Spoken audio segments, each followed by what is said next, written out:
My belly shrunk. You wretched girl! Begone, foul demon! Finally, Charlotte vanquished the demon. Since ancient times, an unborn child has always been considered a blessing from the gods of humanity. Sophie, you're faking a pregnancy, aren't you? I've seen everything! What are you doing? She's pregnant. Yet, something unusual happens to Sophie's pregnancy. Who dares to disturb my slumber? If a child is actually a demon, could it be a punishment from the gods?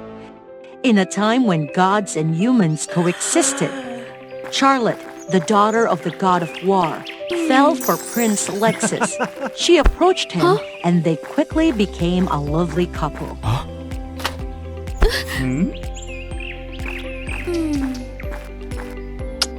Surprise, Charlotte! Oh, Lexus, you make me so happy! But Lexus continued his flirtatious ways, charming other beautiful girls. Lovely lady, may I know your name? I'm Sophie. Thus, Lexus juggled romantic relationships with both Charlotte and Sophie. He took Charlotte to introduce her to his parents, the king and queen. Charlotte is a true beauty. Lexus, you must... Suddenly, Sophie appeared holding her pregnant belly, startling everyone. Gods, seize this maid! Wait, I am carrying Prince Lexus's child. What? You're pregnant? Sophie's belly then started to move strangely, and a demon suddenly emerged, causing Lexus to panic. Oh my god, a demon! Lexus, what are you talking about? Turns out it was just an illusion. What? Is she telling the truth, Lexus? I don't know. You scoundrel!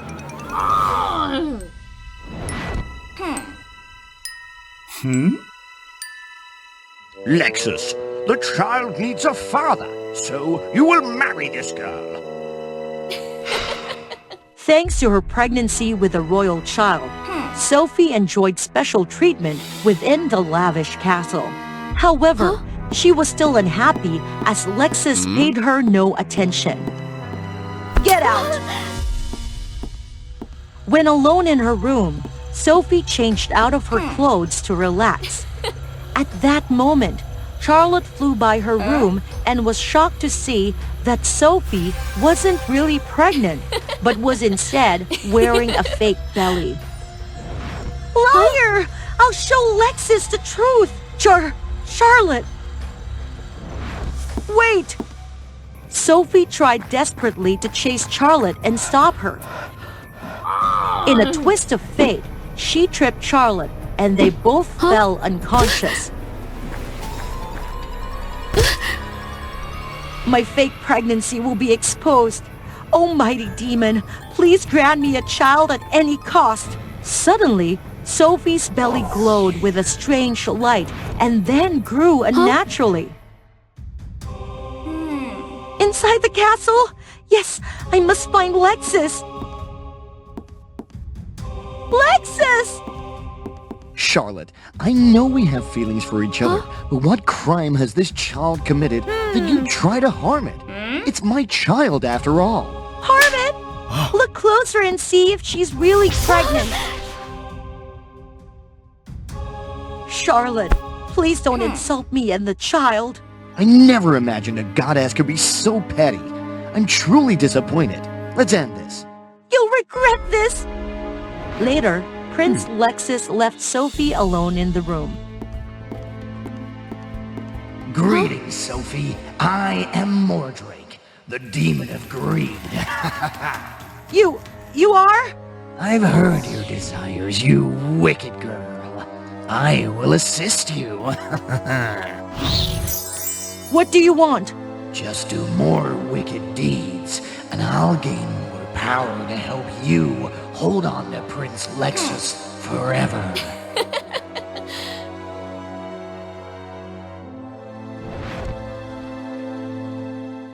Returning home, Charlotte found her mother anxiously pacing. Mother, what's wrong? The demon Mordrake has escaped, but he's hiding somewhere. I'm not sure where. I saw the demon inside a maid at Lexus's castle. Take this parapendant, go inside, and destroy the demon before it corrupts that girl and this kingdom. That night, Charlotte steadily approached Sophie. With a parapendant, she managed to enter Sophie's belly. Unfortunately, Lexus saw her suspicious actions and followed her. Why are you following me? What are you planning inside Sophie's belly? I must stop you. I am here to save your wife.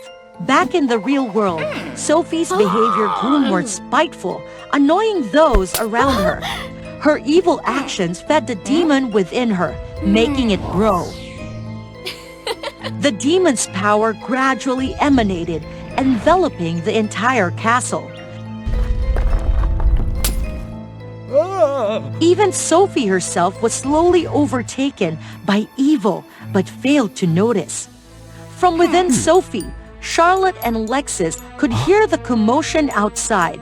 We must deal with this demon immediately! Before they could proceed further, white knights appeared to block their path. A few white knights were swiftly dealt with by Charlotte's quick and skillful actions. Suddenly, Charlotte felt an unusual wave of fatigue and nausea. Are you alright? I'm fine. They continued their journey, navigating through winding paths and avoiding dangerous traps. In the middle of this difficult journey, Charlotte found herself in danger, but fortunately, Lexus saved her just in time. Despite her help, Lexus was left with a severe shoulder injury. Stay still while I bandage you up. Thank you. We need to hurry and keep moving. Setting aside their awkwardness, Charlotte and Lexus pressed on and confronted the demon. We need to destroy this demon or you'll lose your wife.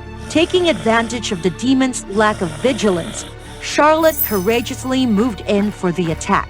However, the demon suddenly awoke, throwing her off in an instant. Prince Lexus quickly caught Charlotte and charged at the demon.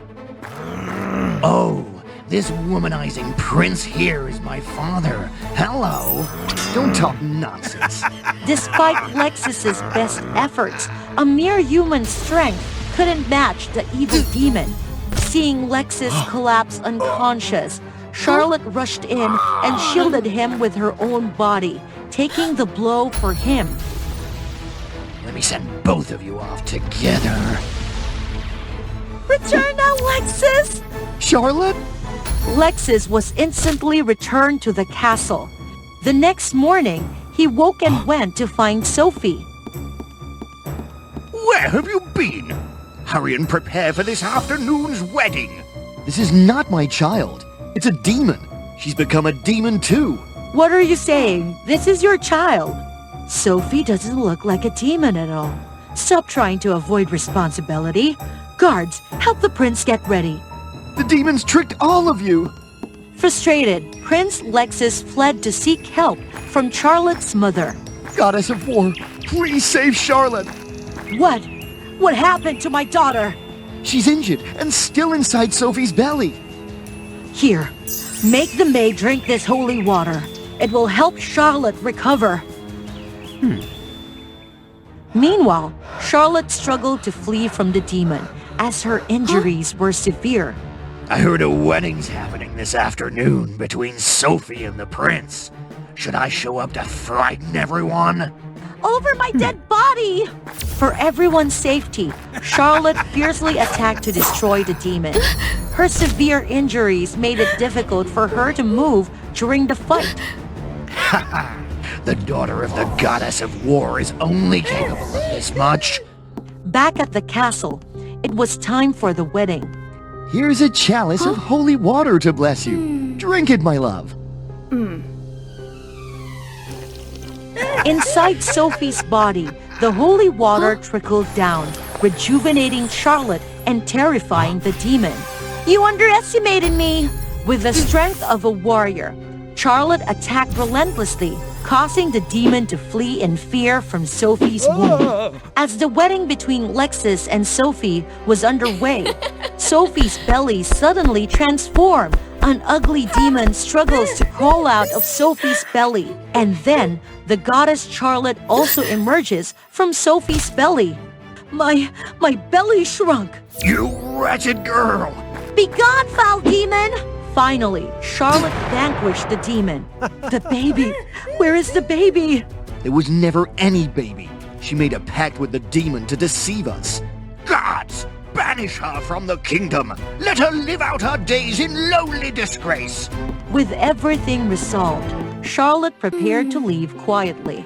Charlotte, I'm sorry. Please forgive me. I'll have to ask the child in my belly. Our child? But I'm not going to let this child call you father. What?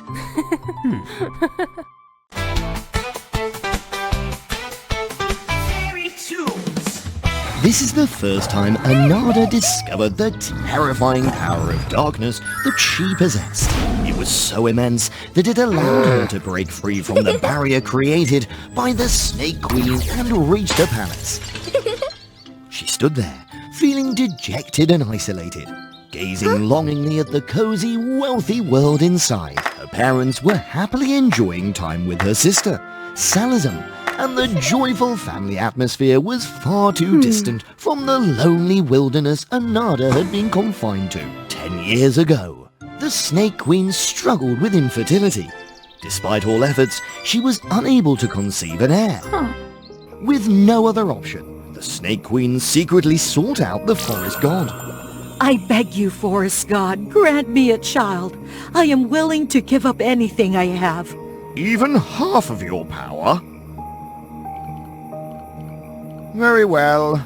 Out of pity for your sincerity, I will grant you a child. However, you can only bear one. The second child is born.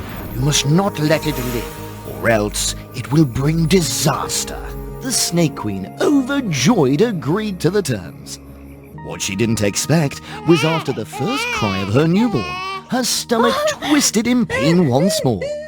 The result was the birth of twin daughters. Your Highness, which child should we get rid of? I am their mother. I cannot. Midwife, I can trust you, can't I? Thus, the birth of the twins became a secret. That night, the midwife fled with the pink snake child, Anada, who had not cried a single tear. As the years passed, the two children grew up quickly. Princess Salazam, the black snake, though fierce in appearance, was not strong at all. Her venom was not poisonous, and instead, she possessed healing abilities, something the snake tribe had no use for. On the other hand, the pink snake princess, Anada, despite her dazzling, delicate appearance, held immense power. Her venom could kill any living creature. The chosen heir was powerless, while the one cast aside held incredible strength. Fate played a cruel game with them.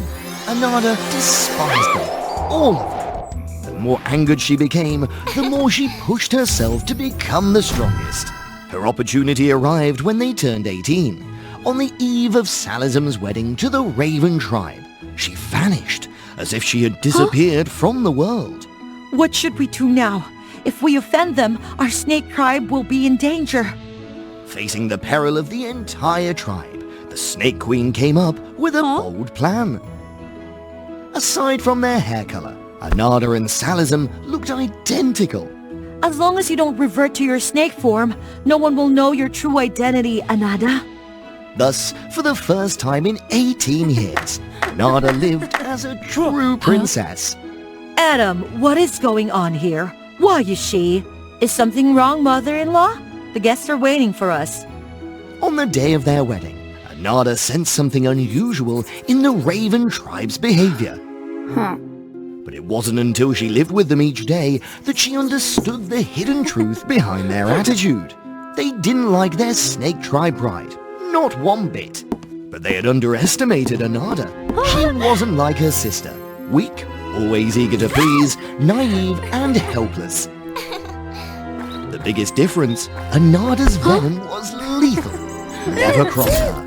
One by one, the servants who looked down on Anada mysteriously vanished. and schemes designed to harm the snake bride were suddenly thwarted by an unseen force. The Raven tribe was furious. They couldn't do anything. On her birthday, Princess Silver, Adam's older sister, suddenly decided she wanted her party decorated entirely with lavender flowers. Ha ha ha! Snakes are terrified of lavender. Let's see her transform into a snake and make a fool of herself. Little did she know that revealing her true form would bring Anada an even greater challenge. I can't. I must stay calm. I can't transform into a snake now. Yet, at the critical moment, Prince Adam of the Raven suddenly, with a hint of affection, placed a beautiful necklace around Anada's neck. What are they playing at? The two acted as if nothing had happened, continuing on until the party ended. A scent-purifying necklace? What are you up to? You're not Salazam. Oh, and what do you plan to do about it? I prefer this version of Salazam. I'm starting to find this marriage intriguing. It wasn't just words. Adam proved it through his actions, trying to please Anada every day, despite the disapproval of his family. As Anada gradually let go of her prejudice, Adam began to open up and share more about his story with her. You know, I'm not actually the Raven Queen's biological son. She couldn't bear a son, so she used a lower-class Raven woman as a surrogate to carry me. Even though the Raven Queen cared for me while in public, in private, she despised me. I've never been allowed to make decisions for myself. Not even the right to meet my real mother. You should know your place. Your task now is to deal with the snake tribe. Her task is to sabotage Salazam, disrupt the wedding, and use it as a pretext to start a war. That's why she believed I betrayed our kind when she saw Salazam still alive at the wedding. I've done terrible things.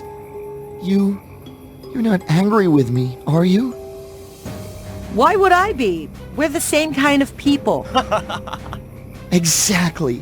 As long as Salazam's gone forever, you'll remain the princess of the serpents. And I, with a capable wife like you by my side, will no longer have to bow down to the Raven Queen. But what if she reappears, and your sister and mother are already growing suspicious of me? I found a way in an ancient book, but it's a bit dangerous.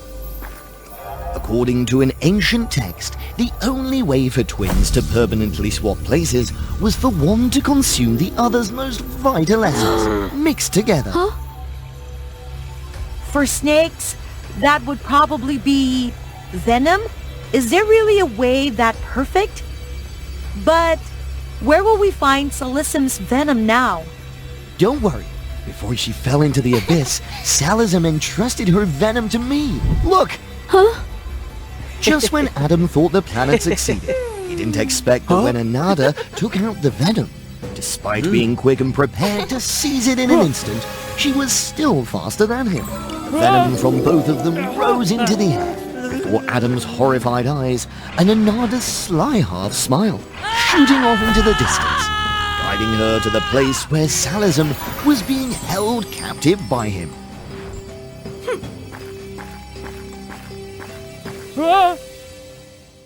There's something Adam never knew.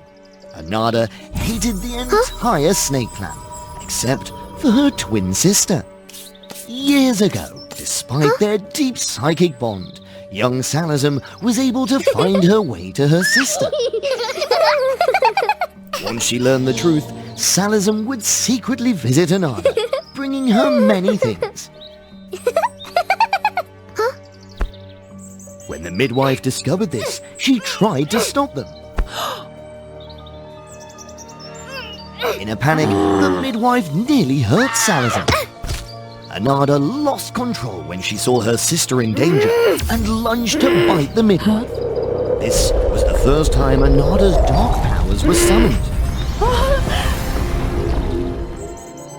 I'm here now, Anada. Aren't you afraid of me? I'm a curse. That's what the midwife said. How could you be a curse? You're my little sister, and I'll protect you forever. The combined venom led Anada to the place where Salazar was being held captive.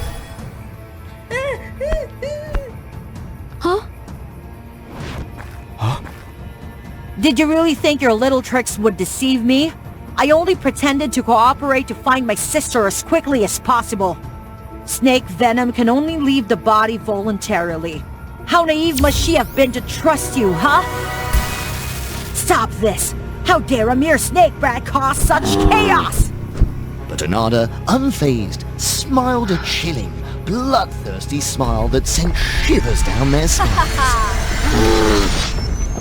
The moon vanished, and everything was consumed by a cold, silent darkness. One by one, the Raven tribe fell to Anada's overwhelming power.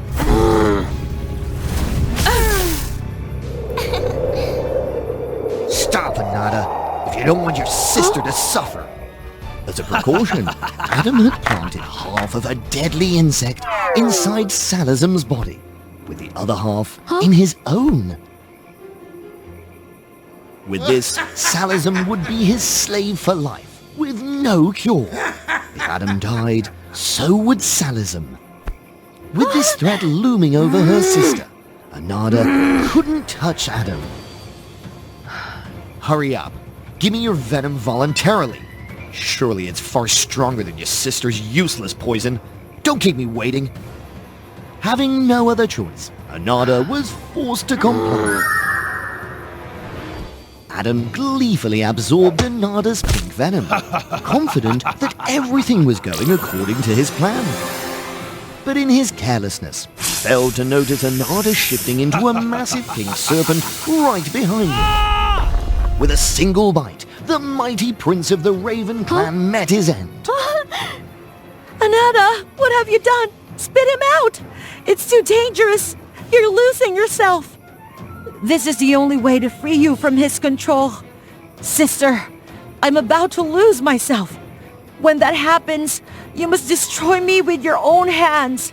As her sanity faded, serpents, spirits, and demons burst forth from Anada's corrupted body. Every faction and race in the forest united for one common goal, to destroy Anada. All except one person. Anada, please come back! Losing control, Anada almost harmed Salazar. Ah! Anada remembered why Salazar seemed weak. Part of it was due to an incident in their childhood, when Anada had accidentally injured her sister while activating her dark powers. Sister, you have to live well. For both of us. After those final words, Anada bit herself. Anada, no! You can't sleep! I'll heal you! That's the only power I have! It's enough, Salazar. Your sister is gone. But unexpectedly, all of Salazar's healing power, when expended, brought Anada back into a fragile newborn body. After that, Salazar left the forest, carrying the small snake with her, embarking on a journey across the world. I've kept my promise to take you out into the world, haven't I, Anada? You must recover quickly now.